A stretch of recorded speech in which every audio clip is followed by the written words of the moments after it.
Alors moi, William, moi c'est pas un Gaspard, c'est un Nicolas que j'ai en stock, le libraire cette semaine. Hein. Il s'appelle Nicolas, il est où lui? Il est à Paris, dans le 16e avenue Mozart. Alors, je vous admire parce que moi ça y est, la sélection je l'ai lu, je l'ai dévoré, mais vraiment vous avez de la chance parce que vous ne l'avez pas encore lu et vous allez la découvrir. C'est un bonheur, 3 coups de cœur. On devrait peut-être même instaurer un jour, William, les meilleurs coups de cœur des coups de cœur. Vous voyez, je pense qu'on pourrait faire ça.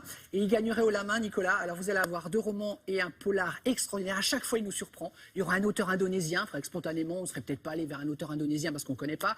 Vous allez avoir un auteur australien, mais on va commencer par Moonbloom. Non, moi ce qui me frappe toujours, c'est qu'il soit traduit.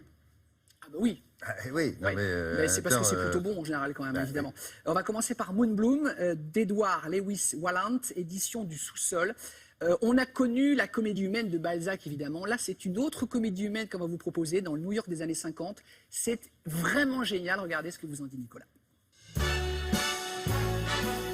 New York, années 50. Notre héros, Norman Moonbloom, est un personnage totalement transparent, lisse. Il n'a jamais rien fait, il n'a jamais rien entrepris. Et pourtant, le voilà obligé d'aller récupérer des loyers dans des immeubles qui appartiennent à son frère.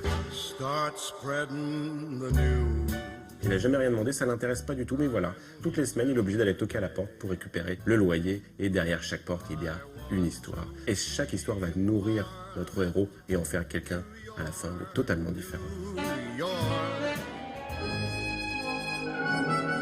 Parfois, on rigole aux éclats, on se croirait dans un Woody Allen avec des dialogues qui percutent, qui sont drôles à souhait.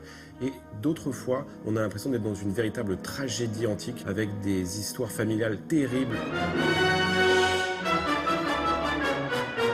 Et c'est ce mariage entre humour et tragédie qui confère à ce roman un charme irrésistible.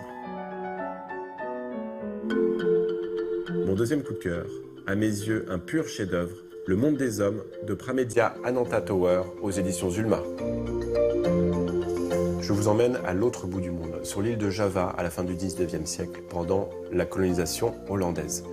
Le héros de cette histoire, le jeune Mink, a 18 ans et c'est un étudiant modèle. Il a été autorisé exceptionnellement pour les indigènes à être dans cette école réservée aux seuls colons. Et voilà que son destin va changer à jamais le jour où il va tomber amoureux de la seule fille dont il ne devait pas tomber amoureux. À savoir la fille d'un très riche propriétaire hollandais. Et cette fille-là, il n'a pas le droit de l'aimer, car ils ne font pas partie de la même caste. C'est une magnifique histoire d'amour qui nous est racontée ici, une saga sur fond d'indépendance indonésienne qui rappelle Tolstoï ou Victor Hugo. Et ce roman, je vous l'assure, vous ne serez pas prêt de l'oublier. Et pour terminer, un thriller redoutable, Canicule de Jane Harper aux éditions Kero. Nous sommes à Kiawara, une petite bourgade de la campagne australienne écrasée par la chaleur. La canicule est totale, la sécheresse n'en finit pas, tout le monde attend qu'il pleuve et il ne pleut pas. Et pire, un drame vient d'arriver. Luc, l'un des fermiers les plus réputés de la région, s'est donné la mort après avoir assassiné sa femme et son petit garçon. Coup de folie, à cause de la chaleur, à cause de dettes, personne ne le sait. Et Aaron Falk, le héros de notre histoire, qui est inspecteur à Melbourne, se pose la même question. Luc, il le connaissait bien, c'est son ami d'enfance. Et pourtant, il y a des secrets. Et il a reçu un petit courrier, le matin même, qui lui dit « Luc a menti, et toi aussi tu as menti. Tu dois revenir. » Luc s'est-il vraiment suicidé ?